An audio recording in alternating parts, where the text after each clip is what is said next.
पढ़ाई में मदद कर सकता था। लेन भी इस बात से खुश थी। वो चैन को जल्दी सॉन्ग से दोस्ती करने के लिए बोलती है। अगले दिन से ही अब चैन और जियांग एक साथ स्कूल जाने वाले थे। इसीलिए अगले दिन चैन समय से तैयार होकर घर के बाहर आ जाती है, जहां वो सॉन्ग से पहली बार मिलती है। तभी वहां पर जियांग आता है, जो दोनों की एक दूसरे से पहचान करवाता है। चैन उन्हें फिर वेजिटेबल ब्रेड देती है, जो कि उसके ग्रैंडफादर ने बनाई थी और जिसे वो सीसीओ से लेकर आई थी। कोको ब्रेड जरा भी पसंद नहीं आती, लेकिन सॉन्ग को काफी पसंद आती है। तीनों फिर हंसते खेलते हुए स्कूल जाने लगते हैं।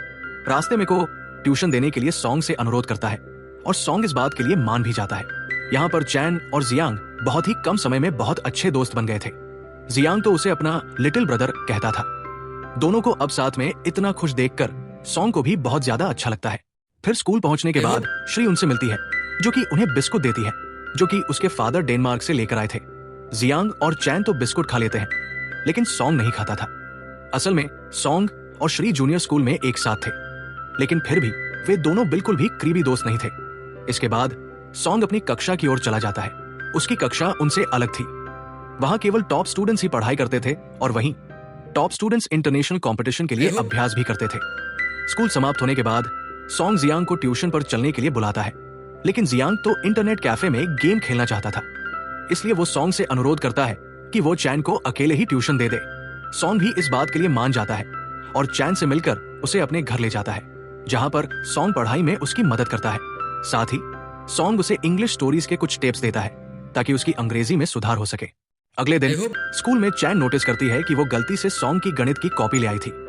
इसीलिए वो उसे लौटाने के लिए सॉन्ग की इंटरनेशनल क्लासरूम में जाती है, लेकिन वहां उसे सॉन्ग नहीं मिलता। जब वो वहां के स्टूडेंट से सॉन्ग के बारे में पूछती है, तो वे लोग उसे सही से जवाब नहीं देते। उधर सॉन्ग टीचर से अनुरोध करता है कि उसे इंटरनेशनल मैथ्स कंपटीशन में भाग नहीं लेना है, परंतु टीचर इस बात के लिए बिल्कुल भी राजी नहीं होते, क्योंकि उनके स्कूल में सॉन्ग ही एकमात्र ऐसा स्टूडेंट था जो इस कंपटीशन में भाग लेकर स्कूल के लिए ट्रॉफी ला सकता था। वहीं चैन सॉन्ग से मिलकर उसे कॉपी दे देती है। तभी वहां की एक टॉप स्टूडेंट सॉन्ग को मैथ्स कंपटीशन से हटने के लिए कहती है, ताकि वो भाग ले सके। वैसे भी उसे टीचर से खबर मिल चुकी थी कि सॉन्ग कंपटीशन में भाग नहीं लेना चाहता।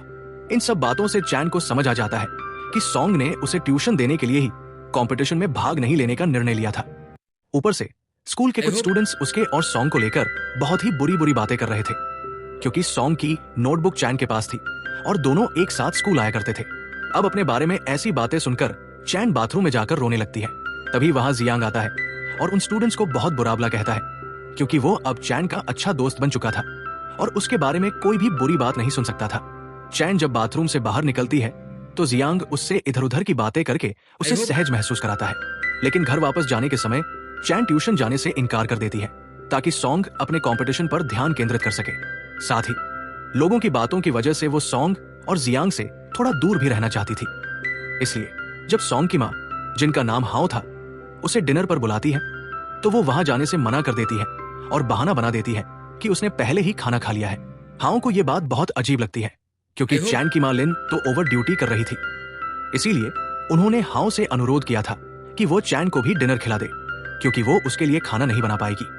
इसके बाद चैन पास के मैदान में जॉगिंग करने के लिए जाती है, जहां वो जियांग से मिलती है, जो वहां फुटबॉल का अभ्यास कर रहा था। चैन से थोड़ी देर बात करने के बाद जियांग को पता चलता है कि चैन भूखी है और उसने खाना नहीं खाया। इसलिए वो उसे अपने साथ एक जगह ले जाता है। वहां काफी अंधेरा था, जिससे चैन को थोड़ा अजीब लग रहा था। वो घबराते हुए जियांग के पीछे चल रही थी। तभी उसे वहां पर सॉन्ग दिखाई देता है, जो उस जगह की लाइट ऑन कर देता है। लाइट ऑन होते ही चैन देखती है कि ये जगह तो बहुत ही खूबसूरत है।